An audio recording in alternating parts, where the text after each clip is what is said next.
안녕하세요. 글로벌 부천스 최영석입니다. 2024년 10월 27일 일요일 용인 스피드웨이에서 현대 옌 토요타 카즈 레이싱 페스티벌이 열렸습니다. 그동안 상상하지 못했던 일이 벌어지고 있습니다. 이뿐만이 아니고 이미 말씀드렸듯이 현대와 GM의 제휴, 네이머와 협력, 삼성전자 협력, 그동안에 우리가 생각했던 것과는 다른 형태의 일들이 벌어지고 있습니다.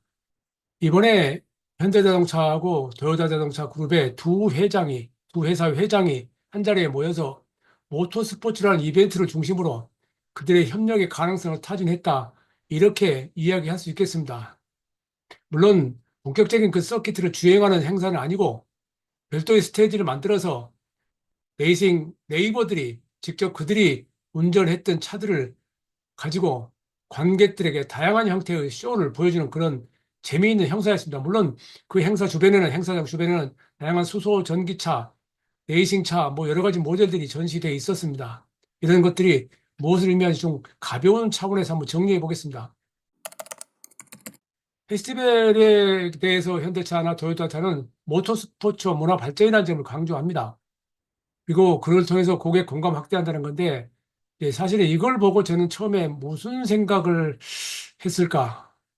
그러니까 이게 지금 이 시대에 과연 이런 형태의 이벤트가 무엇을 의미할까라고 한번 생각을 해봤습니다. 이제 우선은 지금 자주 말씀드렸듯이 외부의 파괴적 경쟁자, IT 기업, 반도체, 소프트웨어 회사들이 자동차 산업을 장악하기 위해서 다양한 각도로 지금 진입하고 있습니다. 그런 상황에서 전통적인 자동차 회사들은 그동안 그들이 해왔던 방식으로는 그동안 그들이 누렸던 고부가가치를 더 이상 확보할 수 없다라는 생각에서 다양한 방식을 동원하고 있는데 그중에서 거대 기업끼리 또 협력을 통해서 비용 절감을 하고 새로운 길을 모색하고 하는 그런 이벤트를 하고 있습니다. 그중에서 이 모터스포츠 이벤트를 하는 것은 IT 기업들이나 외부의 파괴적 경쟁자들에게 자동차 산업은 그렇게 간단한 것이 아니다. 우리는 이렇게 복잡한 과정을 거쳐서 제품을 만들었고 그 제품을 통해서 우리는 고객들과의 접촉을 만들고 있다. 이런 이야기를 하고 싶었던 게 아닌가 싶습니다. 물론 다양한 사람들을 불러서 현장에서 행사를 했고 그 행사 중에서 가장 주목을 끌었던 것은 도요타 자동차 아키오 도요타 회장이 모리즈라는 이름으로 4년 전부터 레이싱 드라이버로 활약을 하고 있죠. 그가 직접 그 쇼장에서 현대자동차 정의선 회장을 동승석에 태우고 약 5분 정도 굉장히 다양한 주행 스킬을 선보였습니다. 저도 처음에는 그게 아키오 도요타 회장이라고 생각을 하지 않았습니다. 근데 그를 뭐 지난 봄에도 후지 스피드에 취재 갔을 때 잠깐 인터뷰한 적도 있었고 그가 그때 수소 엔진차를 가지고 주행하던 그런 모습도 본 적이 있습니다.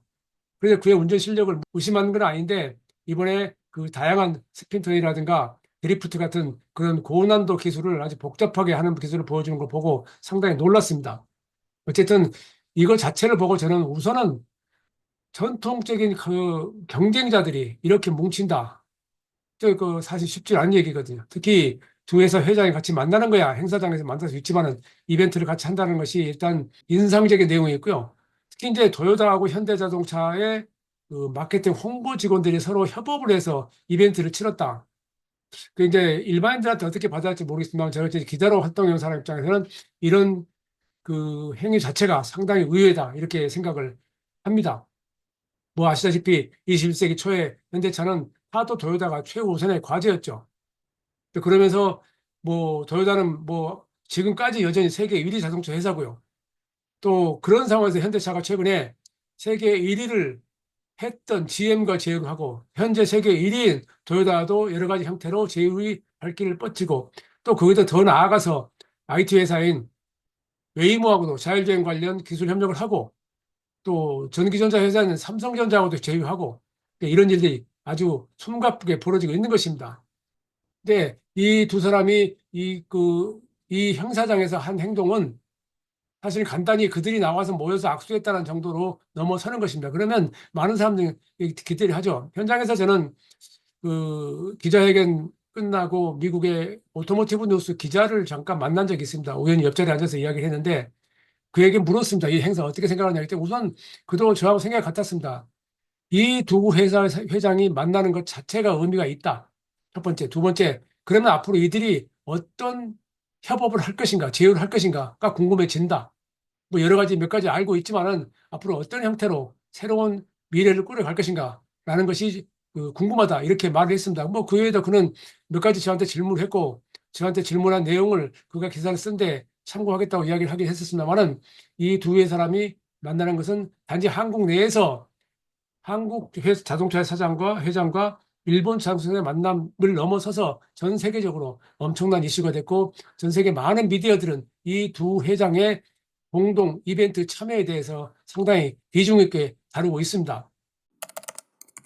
우선 여기서 저는 잠깐 짚고 넘어갈 게 모터스포츠에 관한 것입니다. 사실 이번 행사가 모터스포츠를 외견상 중심으로 하고 있기 때문에 그 이야기 잠깐 정리해 보겠습니다. 모터스포츠 자동차 산업의 축입니다. 하나의 축입니다. 그 처음에 모터스포츠라고 하는 것은 자동차를 판매하기 위한 이벤트로 활용됐습니다. 1894년 프랑스 파리에서 르왕간에 세계 최초의 자동차 레이싱이 열렸죠. 그 전까지 자동차는 시커먼 연기를 뿜는 괴물이었습니다. 속도도 16km밖에 안 나가지 않고 시속 나가지 않고 그래서 두려움의 대상이기도 했습니다. 그런데 파리에서 이런 자동차를 갖다가 경주를 한 것입니다. 그러면서 돈은 많고 할 일이 없는 귀족들을 불러다가 이 16km 밖에 속도가 안 나가는 자동차를 경주를 시켜서 그 시합을 하게 하면서 관심을 증폭시켰고 그때부터 자동차를 돈 받고 파는 물건으로 만들었습니다. 이게 시작이죠. 그러면서 빨리 발전했고 자동차는 사람들에게 주목을 끌었고 판매를 하기 시작했고 판매가 되면서 사람들 다양한 형태의 기술을 원했고 남들보다 좋은 걸 원했고 그래서 자동차 회사들은 자동차에 빨리 가기 위해서 더 멀리 가기 위해서 배기량을 끝없이 늘렸습니다. 그래서 그때 20세기 초반에 자동차 배기량은 27리터까지 있었습니다. 지금 생각하면 말도 안 되는 그런 건데 그런 기술들이 발전하면서 1차 대전과 더불어서 전쟁과 함께 한 선박과 비행기와 함께 내연기관이 사용되면서 굉장히 큰 발전을 하죠. 그러면서 생긴 게 엔진 배기량을 낮춰야 된다는 그런 필요성을 느꼈고 기술 발전을 위해서 엔진 배기량을 끝없이 낮춰졌고 20세기 말 21세기 초까지만 하더라도 5리터, 6리터 정도까지 다운사이징 됐죠. 그리고 다시 그 이후로 또 다른 모듈로 엔진이 등장하면서 다운사이징 진행돼서 지금은 이제 2리터, 3리터로 대부분 수렴이 돼 있습니다. 그리고 지금 이제 유행하는 플러그인 하이브리드인가 하이브리드 전기차를 위해서 1.5리터 엔진이 지금도 개발되고 있습니다. 그러니까 이게 모터스포츠가 만들어 상당히 지대한 역할이죠.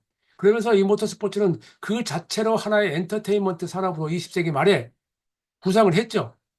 근데 가장 대표적인 게 F1하고 WRC인데 F1은 컨스트럭터라고 하는 그 팀 자체를 운영하는 그런 조직이 있습니다.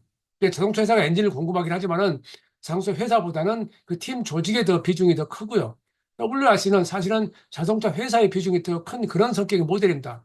F1은 일정 서키트 내에서 폐쇄된 공간에서 경주를 하는 것이고요. WRC는 특정 구간을 정해놓고 야외에서 경기를 합니다. 물론 스페셜 스테이트 별로 있긴 합니다만은 이게 이제 주로 유럽에서 탄생했고 유럽에서 인기가 높은데 미국에는 나스카라고 하는 또 별도의 경기가 있죠. 그래서 그 자전거처럼 벨로드럼처럼 타원형 서킷을 두는 경기가 있죠. 미국에서도 이 모터스포츠가 어마어마하게 인기를 누리고 있습니다. 그래서 그 모터스포츠에서 우승한 자동차의 회사들은 판매에 지대한 영향을 미쳐왔죠.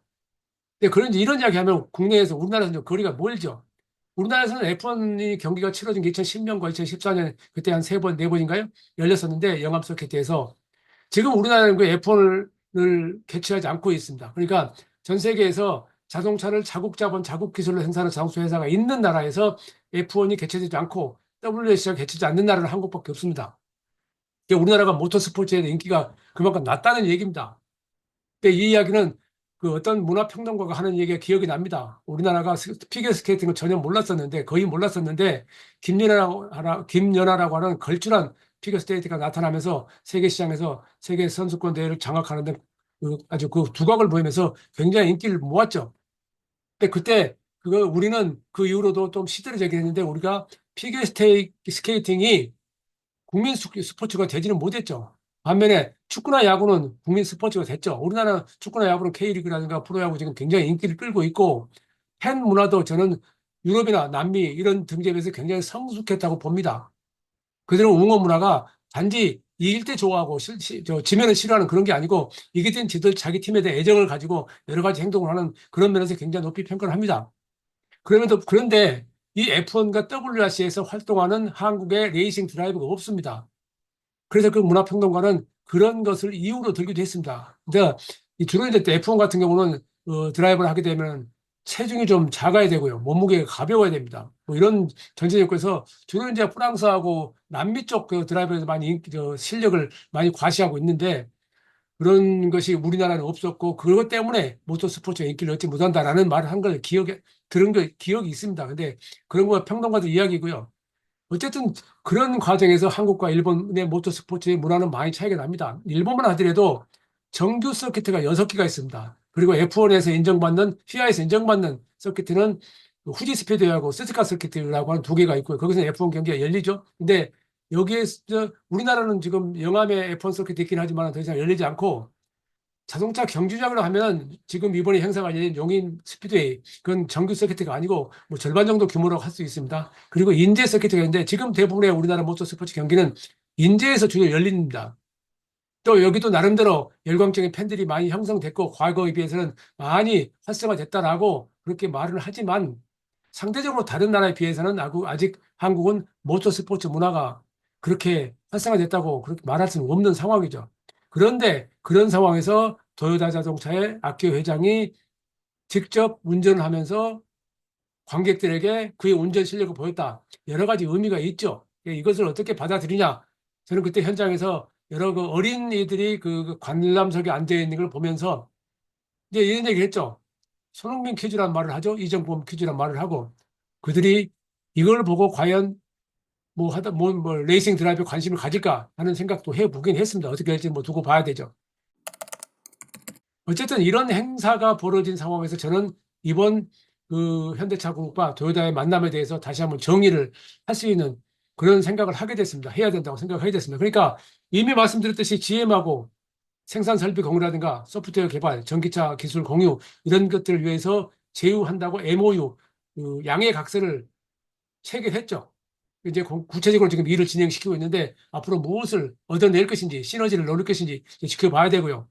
웨이모하고 구글의 알파벳 자회사 웨이모하고 자율주행 기술 로보택시 납품을 하고 있는데 그 장기적으로 이제 그게 현대에 도움이 될지 웨이모에 도움이 될지는 그 간단하게 단언할 수 없지만은 현재 웨이모의 입장에서 본다면은 그들의 자율주행 시스템을 일반화해서 모든 자동차에 적용이 가능하다면 그들의 자율주행 시스템을 자동차 회사들에 팔아서 자동차를 만들지 않고도 자동차 산업을 장악하는 그런 꿈을 꾸고 있다라고 생각을 합니다. 지금 그만큼 전통적인 자동차 회사들은 자율주행 기술을 소프트웨어를 자체적으로 개발하기 힘듭니다. 돈도 많이 들고 생태계도 없고 그런 것 때문에 힘듭니다. 그것을 웨이모하고 현대차가 이 로보택시를 기점으로 협업을 해서 어떤 결론이 도출을 낼 것인지가 지금의 관점이죠. 그리고 삼성전자가 마찬가지로 삼성전자도 메모리 반도체를 중심으로 반도체에 장점이 있고 또 뭐 가전제품을 만들면서 또 컴퓨터도 만들면서 여러 가지 그 소프트웨어 기술도 있다고 하는데 거기에서 현대차하고 SDV 소프트웨어 전기 자동차 그 인포테인먼트 시스템 등을 통해서 이 협업을 하겠다고 했는데 어떤 그 결과를 도출해 낼지는 조금은 아직 뭐 기대되는 상황이긴 하지만 그렇게 간단치는 않은 것 같습니다.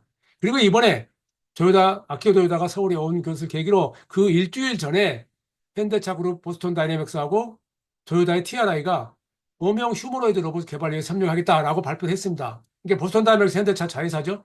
그 도요타 TRI는 도요타 연구개발센터예요. 이게 이제 소프트웨어하고 자율주행 기술을 개발하는 그런 건데, 인공지능 개발하는 그런 건데, 여기서 이걸 협력을 하면서 양사 간의 기술을 통합하고 데이터 수집하고 훈련을 실시하고 실생활 응용을 가능한 것을 따지겠다. 뭐 이런 발표를 했는데 자, 이게 이제 최근에 로보택시 산업이 로봇 산업이 굉장히 큰그 이슈로 화두로 부상을 했죠.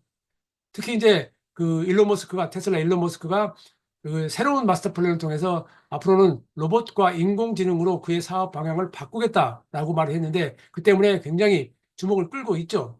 그래서 우선 자동차 산업 입장에서는 이 휴머노이드 로봇이 자동차 공장에서 조립 공정에서 사람을 빼고 로봇이 직접 조립을 할 수 있느냐라는 이야기를 하고 있습니다.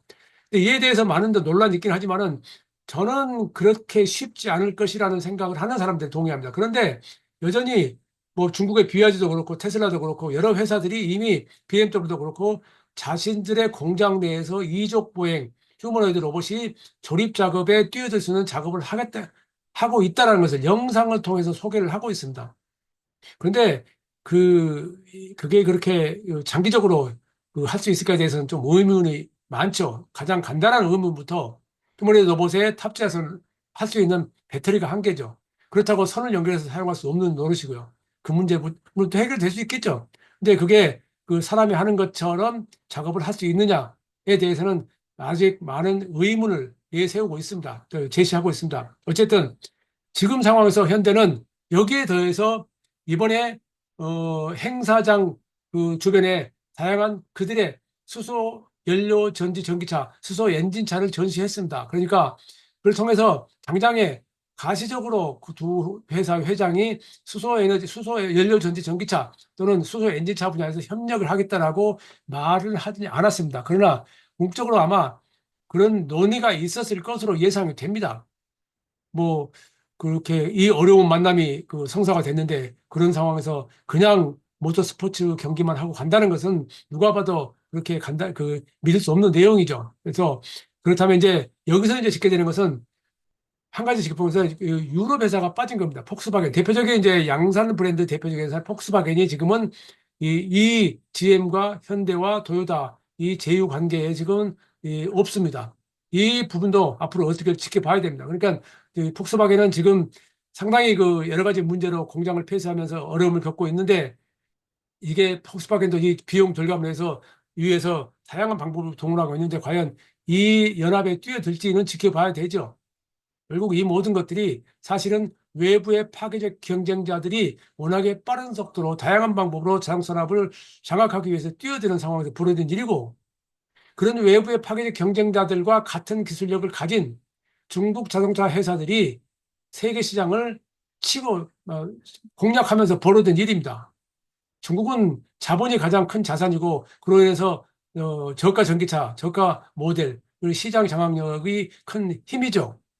뭐라 하더라도 연간 3천만 대 판매를 늘리고 연간 4천만 대까지 판매할 수 있다는 예측이 나온 중국의 힘은 무시할 수 없는 겁니다. 그래서 이 외부의 파괴적 경쟁력에 더해서 중국의 공격적인 세계시장 공략에 대응하기 위해서 전통적인 자동차 회사들은 그들이 할 수 있는 모든 방법을 동원해서 새로운 형태의 산업의 틀을 만들기 위한 연구를 하고 있다. 저는 이것을 이번 용인 스피드에서 벌어진 이벤트를 통해서 다시 한번 확인할 수 있었습니다. 최영석의 글로벌 인사이트.